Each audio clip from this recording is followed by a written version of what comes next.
చదువు ఒక్కటే సరిపోదు, మనకి చదువుతో పాటు వ్యక్తిత్వం, మన ఇండివిజువాలిటీ కూడా ముఖ్యం. ఇప్పుడు మనం బాగా చదివి బయటకెళ్ళి అల్లర చిల్లర వేషాలు వేస్తే ఆ చదువుకు లాభం ఉండదు. కాబట్టి మనం చదివిన చదువుకు సార్థకత ఉండాలి అంటే మన ఇండివిజువాలిటీ కూడా దానికి తోడవ్వాలి. కొంతమందికి ఏంటంటే యాటిట్యూడ్ వచ్చేస్తుంది, యాటిట్యూడ్ అస్సలు కూడా రాదు.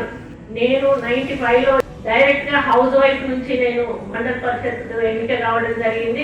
ఇప్పుడు 5వసారి ఎమ్మెల్యేగా, మరి 2వసారి మంత్రిగా నేను చేస్తా ఉన్నాను.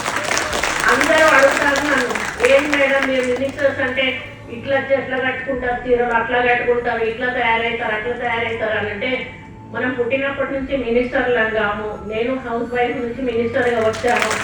నేను చనిపోయేటప్పుడు కూడా మినిస్టర్గా ఉంటానో ఉండనో తెలియదు. మళ్ళీ తిరిగి హౌస్ వైఫ్ వెళ్తాను. ఈ మధ్యలో ఉన్న కొద్ది కాలంలో లేని అలవాటు మనం ఎందుకు చేసుకోవాలి?